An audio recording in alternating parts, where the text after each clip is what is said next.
Okay, so in our next step of our drawing, what we need to do is to make an envelope. And what an envelope is basically, it's similar to a notional space box, but it's a little bit more specific. And what I mean by that is that what we're going to start doing is using maybe 4 or 5 big straight lines to kind of carve away at our notional space box to be a little bit more descriptive about this arm shape. So what I'm going to do is I'm going to look at this as carefully as I can, and if I were to just make this box hug the arm more tightly, how would the shape of that box change? So I see, for example, that I can make a straight line coming down the back part of his arm here. That's one big straight line. You'll notice what I did not do. I did not try to break it into 2 lines. I didn't go down one line and then another line. So I tried to find the biggest idea in one big straight line. Now again, I'm pressing hard because in this video I want to make sure that you can see it. If you're breaking charcoal like I just did, it means that you are drawing too hard yourself. So remember that you guys are all keeping a nice light line, and I'm making a slightly darker line for clarity for the video.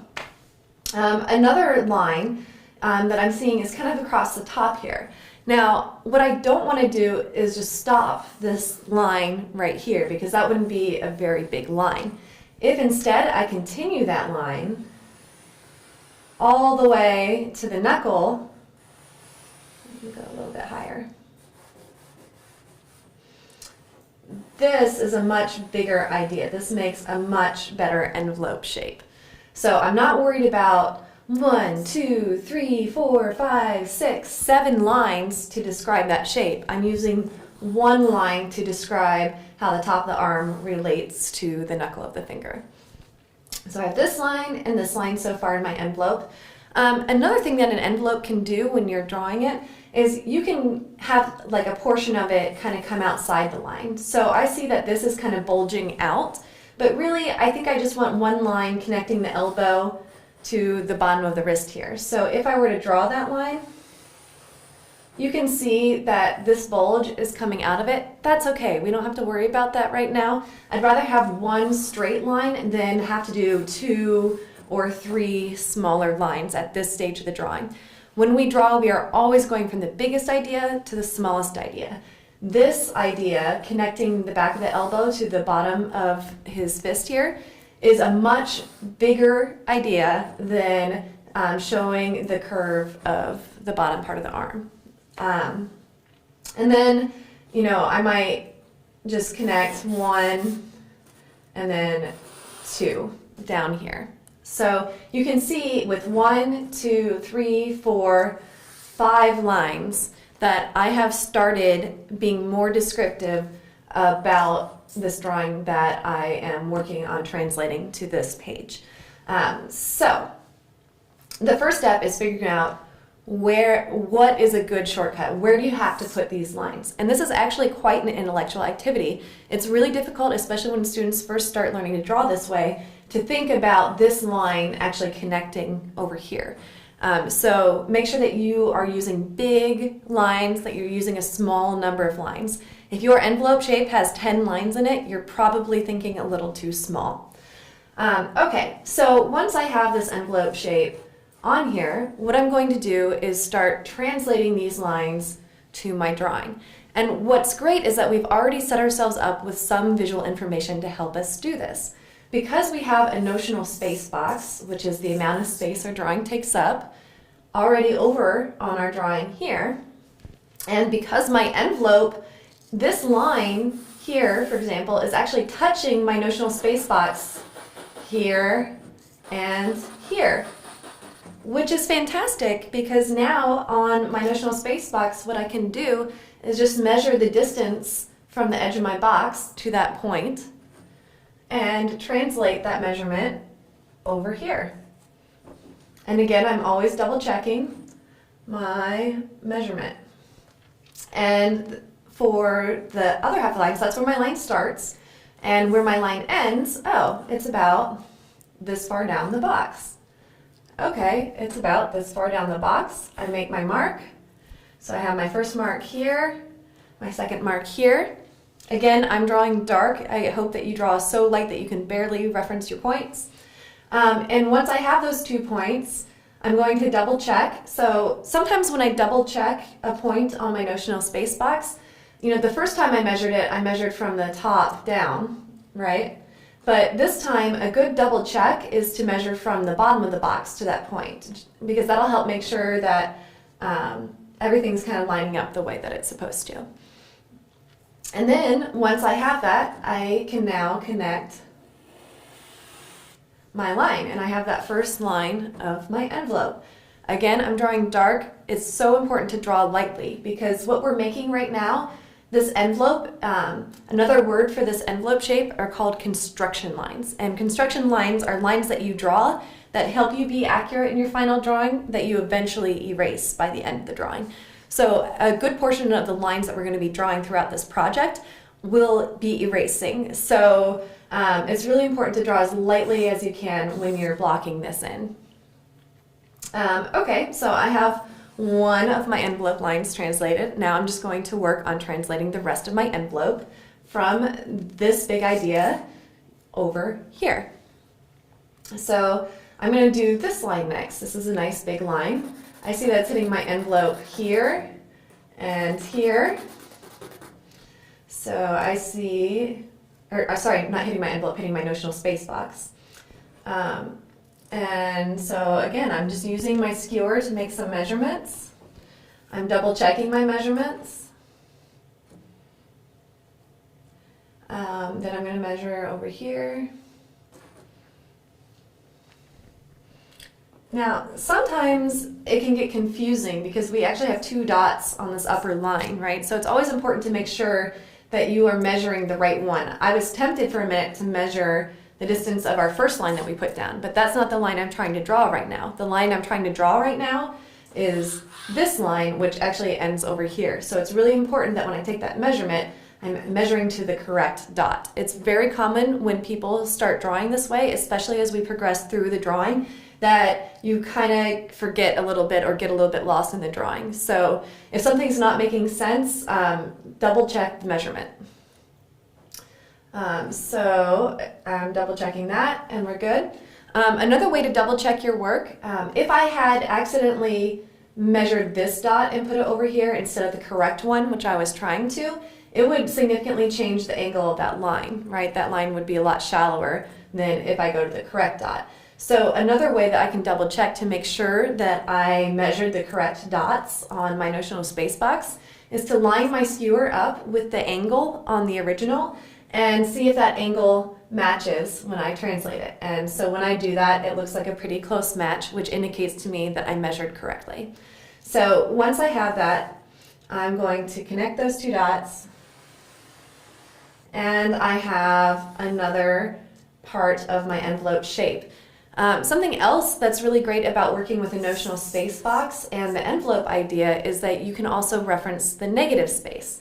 So if instead of looking at this as part of encompassing the arm, if instead I look at this line as part of a triangle here, I can just look at this triangle shape and see, oh, does this triangle shape look the same as this triangle shape? It's another way for us to check our work.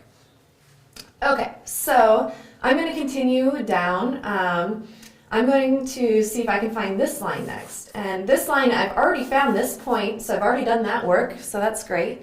Now I just need to find this point, which is just a little bit above the bottom of my notional space box.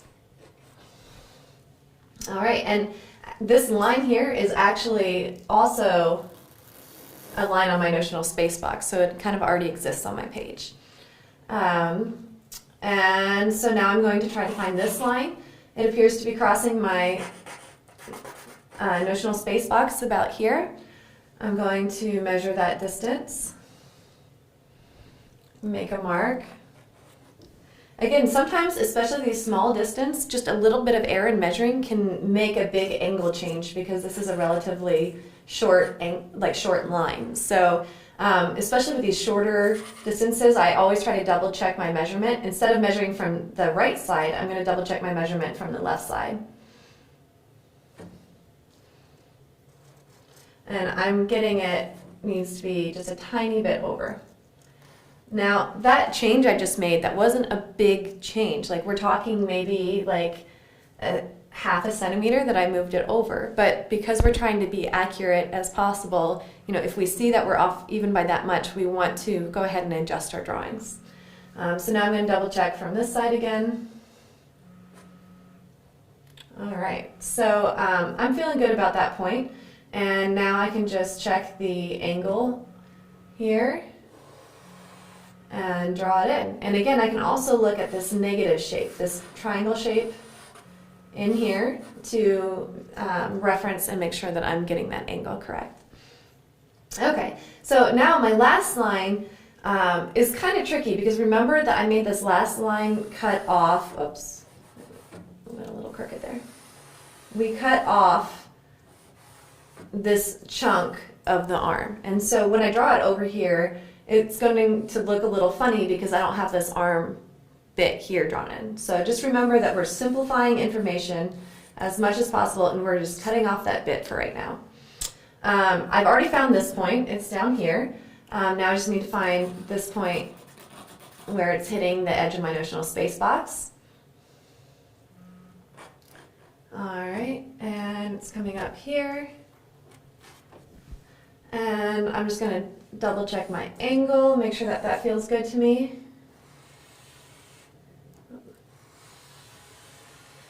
And I'm drawing that shape in. And this shape is our envelope shape. This is our biggest shape idea after our notional space box of what this drawing is going to look like.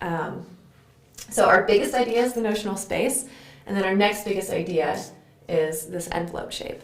So what we're going to do throughout this course is gradually refine these big ideas more and more and more until we have a drawing that ends up like that. Okay, so in our next video, we are going to address what these two random lines mean and why they're important in a bark drawing.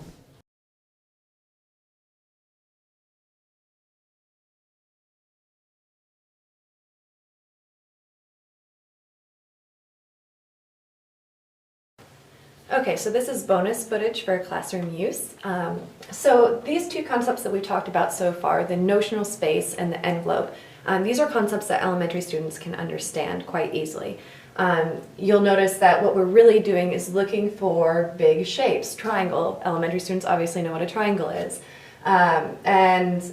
These concepts, I just want to emphasize that elementary students have an easier time understanding these concepts than sometimes we think they do. This was an elementary drawing. This is one of our little Da Vinci Initiative pamphlets, and on the inside here there's a drawing of a dinosaur. And this was done by an elementary student where I was teaching this in my classroom, and the first step was to draw the notional space box around the dinosaur, like how tall versus how wide do you think that dinosaur is?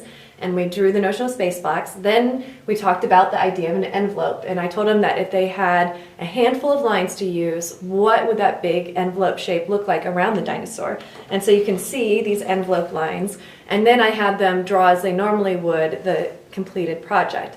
And so this is one way that students can understand this concept of notional space in an envelope, and if they can do it from drawing from life, they can do it from the bark plates as well. So even if you wouldn't necessarily choose to do a fully rendered version of a bark plate with an elementary student, these first concepts are easily understood by those younger students, as well as older students. So don't be afraid to kind of approach students of all ages with this type of thinking, because that's really what it is we are learning how to abstract things and how to think about anatomy of this arm, which is a very complex thing, and learn how to simplify very complex information into an easily understood geometric shape.